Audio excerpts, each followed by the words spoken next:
இன்னைக்கு நம்ம சொல்ற இந்த நம்பிக்கை நம்பிக்கை கிடையாதுங்க. You think that you believe, but it is not believe. If equally you have belief இன் இந்த நல்ல நேரம் பார்க்கறதுல, கயிறு கட்டுறதுல, இதுல எல்லாம் உங்களுக்கு நம்பிக்கை இருக்கு அப்படின்னா இந்த நம்பிக்கை மூட நம்பிக்கை. இது எக்ஸ்ட்ரா ஒரு நம்பிக்கை, அவ்வளவுதான்.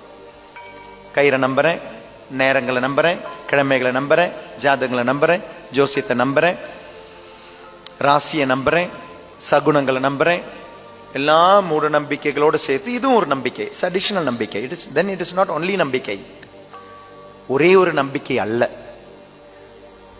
நேரங்களை படைத்த ஆண்டவர் நீங்க பைபிளை ஒழுங்கா வாசிச்சு பார்த்தீங்கன்னா, ஒளி தோன்றுகன்னு ஒளி தோன்றின பிறகுதான் அவர் கதிரவனை படைக்கிறார்.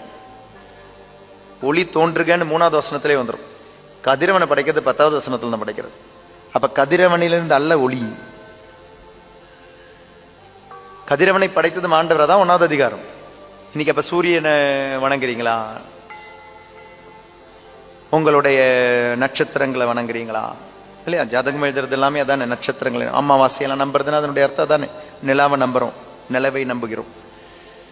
நேரங்கள், காலங்கள், கிழமைகள், இவ்வளோ நம்பிக்கை வச்சுட்டு இவர் மேல நம்பிக்கை இருந்தது அப்படின்னா அது என்னங்க நம்பிக்கை? அது சகுன நம்பிக்கிறீங்க? நம்பிக்கை கிடையாது, நம்பிக்கை கிடையாது, அது மூட நம்பிக்கை. அப்போ நற்கருணை அது மூட நம்பிக்கை தான், முழுமையான நம்பிக்கை அல்ல. மூட நம்பிக்கை கலைந்து விட்டு முழுமையான நம்பிக்கை. நானே உன் கடவுளாகிய ஆண்டவர், என்னை தவிர வேறு தெய்வங்கள் உனக்கு இருத்தல் உனக்கு நல்லது இல்லைன்னு சொன்னார். நானும் உன் கடவுளாகிய ஆண்டவர் சொல்லலைங்க, நானே.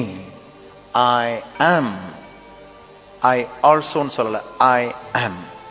பொறாமையை கடவுளா வச்சிருக்கிறோம், பழி வாங்கறத கடவுளா வச்சிருக்கிறோம். இவ்வளவு கடவுள்களை வச்சுட்டு எப்படிங்க உங்களுக்கு இந்த கடவுள்கிட்ட ஆசீர்வாதங்களை கேட்டு வரீங்க?